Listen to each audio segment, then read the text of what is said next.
하나님의 말씀은 예레미야 25장 27절에서 38절의 말씀입니다. 너는 그들에게 이르기를 만군의 여호와 이스라엘의 하나님의 말씀에 너희는 마시라 취하라 토하라 엎드러지고 다시는 일어나지 말라. 이는 내가 너희 중에 칼을 보냄을 인함이니라 하셨다라. 그들이 만일 내 손에서 잔을 받아 마시기를 거절하거든 너는 그들에게 이르기를 만군의 여호와의 말씀에 너희가 반드시 마시리라. 보라, 내가 내 이름으로 일컬음을 받는 성에서부터 재앙 내리기를 시작하였은즉 너희가 어찌 능히 형벌을 면할 수 있느냐. 면치 못하리니 이는 내가 칼을 불러 세상의 모든 거민을 칠 것임이니라 하셨다라. 만군의 여호와의 말이니라. 그러므로 너는 그들에게 이 모든 말로 예언하여 이르기를 여호와께서 높은 데서 부르시며 그 거룩한 처소에서 소리를 발하시며 그 양의 우리를 향하여 크게 부르시며 세상 모든 거민을 대하여 포도 밟는 자같이 외치시리니 요란한 소리가 땅끝까지 이름은 여호와께서 열국과 다투시며 모든 육체를 심판하시며 악인을 칼에 붙이심을 인함이라 하라. 여호와의 말이니라. 나 만군의 여호와가 말하노라. 보라, 재앙이 나서 나라에서 나라에 미칠 것이며 태풍이 땅끝에서 일어날 것이라. 그날에 나 여호와에게 살육을 당한 자가 땅 이 끝에서 땅 저 끝까지 미칠 것이나 그들이 슬퍼함을 받지 못하며 염습함을 입지 못하며 매장함을 얻지 못하고 지면에서 분토가 되리로다. 너희 목자들아 외쳐 애곡하라. 너희 양떼의 인도자들아 재굴라. 이는 너희 도륙을 당할 날과 흩음을 당할 기한이 찼음인즉 너희가 귀한 그릇이 떨어짐같이 될 것이라. 목자들은 도망할 수 없겠고 양떼의 인도자들은 도피할 수 없으리로다. 목자들이 부르짖음과 양떼의 인도자들이 애국하는 소리요 나 여호와가 그들이 초장으로 황폐케 하미로다. 평안한 목장들이 적막하니 이는 여호와의 진노의 연고로다. 그가 사자같이 그 소율에서 나오셨도다. 그 진멸하는 자의 진노와 그 극렬한 분으로 인하여 그들이 땅이 황량하였도다. 아멘. 할렐루야. 저에게 평강의 복을 기원하는 마음으로 샬롬 인사 나누시기 바랍니다. 샬롬.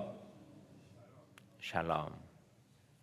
오늘도 목요 새벽 기도에 잘 나오셨습니다. 오늘 예레미야의 말씀은 하나님의 심판에 관한 말씀이죠.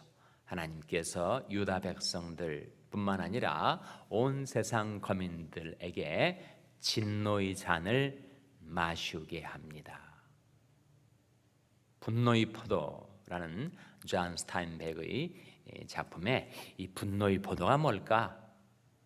포도주를 밟으면 포도 즙을 짜기 위해서 포도 틀에 올라가서 사람들이 포도를 밟으면 거기에 선을같이 낭자한 포도즙이 온 옷에 튀게 되는 것처럼 하나님의 거룩한 진노가 이 세상에 임할 때 그때 그 형국은 마치 포도주가 튀는 것처럼 그렇게 사람들이 살육을 당하고 멸망을 당하게 된다 하는 거예요. 그래서 오늘 메시지가 상당히 엄중한 하나님의 말씀, 심판에 대한 경고의 말씀인데 하나님이 심판하시는 방식은 무엇에서부터 시작되는가? 29절에 나와 있습니다. 29절 말씀 같이 읽겠습니다. 29절 말씀 시작.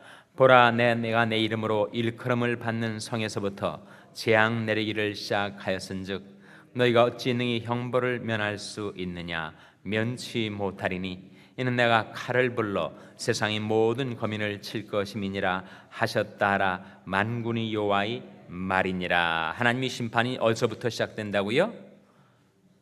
하나님의 백성들로부터 시작된다. 보라, 내가 내 이름으로 일컬음을 받는 성. 역사적으로는 뭘 가리키죠? 예루살렘 성. 내가 내 이름으로 일컬음을 받는 성에서부터 재앙 내리기를 시작하였은즉 너희는 이방 민족들을 가리킵니다. 열방의 민족들을 가리켜요. 그래서 유다 백성들부터 심판을 받게 되었으니 온 세상 나라 세상 백성들이 받을 그 심판이 얼마나 더 중하겠는가를 생각하라 하는 말씀이죠. 하나님께서 인류 역사를 주관하시고 경영하실 때 하나님이 그 역사를 이루시는 구심점으로서 하나님의 백성들을 이 세상에 두셨습니다. 그래서 하나님이 백성들하고 세상 백성들하고 중요한 차이가 있다는 거예요. 어떤 차이인가? 그런 말 있지 않습니까? 신자는 신앙을 갖고 살고 불신자는 상식을 갖고 사는데, 신자가 신앙이 없어지면 상식도 없게 된다. 그러니까 신자들은 신앙을 갖고 사는 자들인데, 신자가 신앙을 잃어버리면 상식도 없어져 버린 불신자보다 더 못한 그런 삶을 살게 된다. 그러니까 소금이 맛을 잃으니까 아무짝에도 쓸 데가 없는 거죠. 그래서 하나님의 심판은 하나님의 집에서부터 먼저 시작된다고 하셨습니다. 베드로전서 4장 17절 말씀, 신약 성경에서도 동일한 원리를 말씀해 주고 있는데 한번 찾아보시기 바랍니다. 베드로전서 4장 11절 말씀, 4장 17절입니다. 신약 성경 381면 베드로전서 4장 17절 말씀을 찾아서 한번 같이 읽겠습니다. 신약 성경 381면 베드로전서 4장 17절 말씀. 새벽 시간에는 성경이 좀 잘 안 찾아지는 경향이 있습니다. 인내심을 갖고 계속 찾아보시기 바랍니다. 신약 성경 381면 베드로전서 4장 17절 말씀 같이 읽겠습니다. 시작. 하나님 집에서 심판을 시작할 때가 되었나니 만일 우리에게 먼저 하면 하나님의 복음을 순종치 아니하는 자들의 그 마지막이 어떠하며. 하나님의 집에서 심판이 시작된다. 세상에 많은 백성들이 있지만 하나님께서는 하나님의 백성들을 먼저 심판하신다 하셨어요. 왜 그럴까요? 왜 사랑하시는 백성들에게 먼저 심판을 내리시는 것일까요? 그것은 세상 백성들과 구별되게 하나님의 백성들에게는 많은 특전과 특권이 부여되었기 때문입니다. 특전과 특권이 많을수록 의무와 책임이 더 크게 되는 것인데, 그것을 감당 못하면 심판을 받는다. 하나님께서 하나님의 집에서 심판을 시작하신다 하는 것은 구약과 신약이 동일하게 증가하는 원리입니다. 하나님의 집에서 심판을 시작할 때가 되었나니 만일 우리에게 먼저 하면 하나님의 복음을 순종치 아니하는 자들, 누구를 가리킬까요? 세상 백성들, 불신자들. 만일 우리에게 먼저 심판을 시작하시면 하나님의 복음을 순종치 아니하는 그 세상 백성들이 그 마지막이 어떠하겠는가, 얼마나 더 중하겠는가. 18절에 또 의인이 겨우 구원을 얻으면 경건치 아니한 자와 죄인이 어디 서리요. 의인이 가까스로 구원을 얻게 된다면 경건치 아니한 자와 죄인은 대체 무슨 가능성이 있겠는가? 그만큼 하나님의 심판이 엄중하다 하시는 말씀이죠. 그래서 19절 말씀 같이 읽겠습니다. 베드로전서 4장 19절 말씀 같이 읽겠습니다. 시작. 그러므로 하나님이 뜻대로 고난을 받는 자들은 또한 선을 행하는 가운데 그 영혼을 미쁘신 조물주께 부탁할지어다. 하나님이 뜻대로 고난을 받는 자들은 또한 선을 행하는 가운데 그 영혼을 누구에게 부탁한다고요? 미쁘신 조물주, 신실하신 창조주 하나님께 부탁하고 살라. 우리가 살아도 주를 위하여 살고 죽어도 주를 위하여 죽나니 그러므로 사나 죽으나 우리가 주의 것이로다. 그것이 우리 그리스도인들의 사생관이 되어야 한다는 거지요. 살았을 때도 주를 위해 살고 죽을 때도 주를 위해 죽는 것은 우리가 주님의 것, 주님의 소유가 되었기 때문이다. 그러니 이 세상에 살아갈 때 하나님의 백성들로서 받게 되는 고난이 있다면, 손해를 보게 된다면, 하나님이 뜻을 받들어 살려 하다가 어려움을 당하게 된다면, 그것은 마땅히 우리가 특전과 특권을 받았으니 이런 고난을 받는 것도 마땅치 아니한가 그렇게 여기고, 이상하게 왜 내게 유독 하필 내게만 이런 고난이 임하는 것입니까? 그렇게 생각지 말라. 그리고 이 세상에 사는 동안에는 내 영혼, 내 일생, 나의 영원한 운명을 미쁘신 조물주, 신실하신 창조주 하나님께 부탁하고 살아가라. 의지하고 또 의지하면 구하시고 또 구하시 않겠는가? 무엇보다도 이 세상에 사는 날 동안 불신자는 상식을 갖고 살아도 신자인 우리들은 하나님의 말씀을 따라 살아야 하지 않겠는가? 불신자의 인생과는 내가 남에게 도움도 주지 않고 또 도움도 받지 않고 나 홀로 인생을 사는 것이라면, 하나님의 백성들에게는 그만큼 그들과 다른 특전과 특권이 부여되었으니 거기에 맞는 책임과 의무를 다하며 선을 행하며 살아가야 하지 않겠는가? 그래서 오늘 본 말씀을 통해서 우리에게 깨우쳐주는 한 가지, 그것은 바로 우리들은 세상 사람들과 달리 많은 은총과 축복을 받은 자들이구나. 우리에게는 특별한 특전과 특권이 부여되어 있으니 남다르게 살아야 하겠구나. 그 남다르게 산다는 것이 무엇이란 말입니까? 세상 사람들은 상식을 가지고 살지만 우리들은 하나님의 말씀을 따라 살아가는 것이구나. 너는 이 세대를 본받지 말고 오직 마음을 새롭게 함으로 변화를 받아 하나님의 선하시고 기뻐하시고 온전하신 뜻이 무엇인지 분별하도록 하라 했을 때, 그 마음은 생각을 말합니다. 사고방식을 말해요.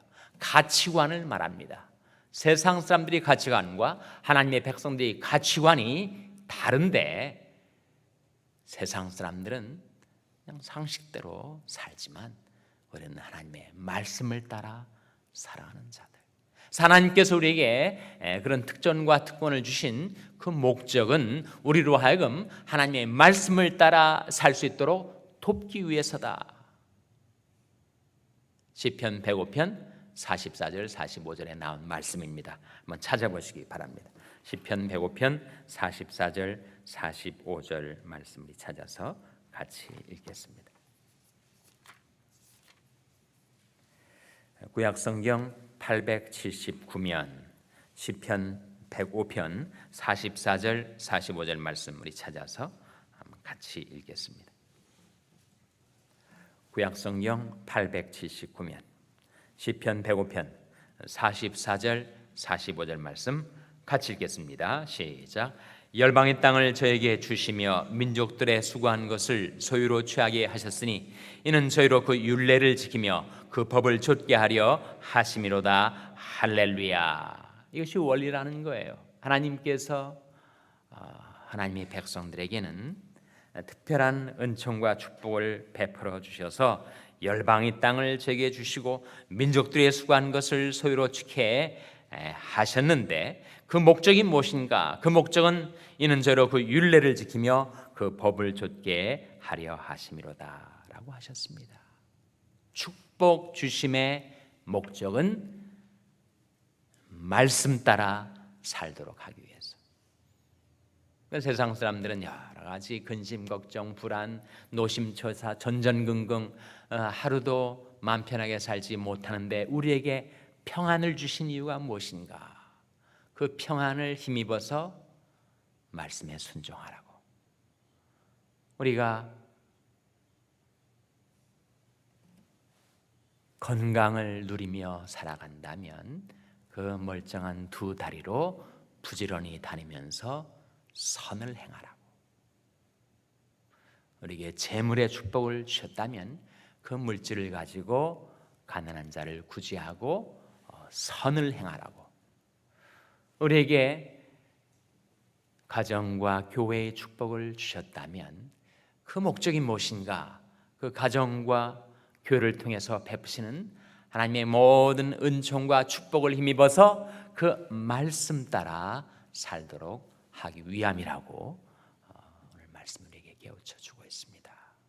하나님께서 우리에게 어떠한 은혜를 베푸셨는가, 어떠한 축복을 베푸셨는가 셈해 보고 카운트해 보시고 내게 이런 복을 주신 것은 나로 하여금 세상 사람들처럼 살지 말고 이제는 하나님의 말씀을 따라 살기 위함이다.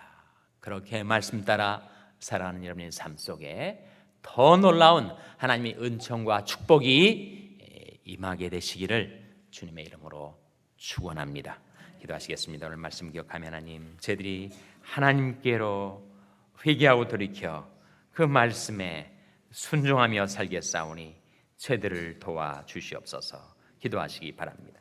우리 자녀들을 위해서 기도할 때 하나님, 저희 자녀들이 세상 가운데서 살다가 하나님께로 피하여 기도하며 사는 자들 되게 해달라고 기도하시기 바랍니다. 평생에 낙한 지체들을 위해서 기도해 주시길 바랍니다. 생명의 하나님, 저 생명을 지켜주시고 소생시켜 주시옵소서 위하여 기도해 주시기 바랍니다. 우리 샬롬교회를 위해서 기도할 때 길 대신 우리 구세주 예수 그리스도의 인도를 따라 말씀을 따라 행하는 교회가 되게 해달라고 기도해 주시기 바랍니다. 여러분의 생업을 위해서 기도하시고 과테말라 하덕신 선교사님을 위해서 기도해 주시기 바랍니다. 이 아침에 하나님 앞에 나온 자들 성령으로 충만케 하셔서 말씀 따라 살게 도와주시옵소서. 제목들로 우리 합심해서 기도하겠습니다.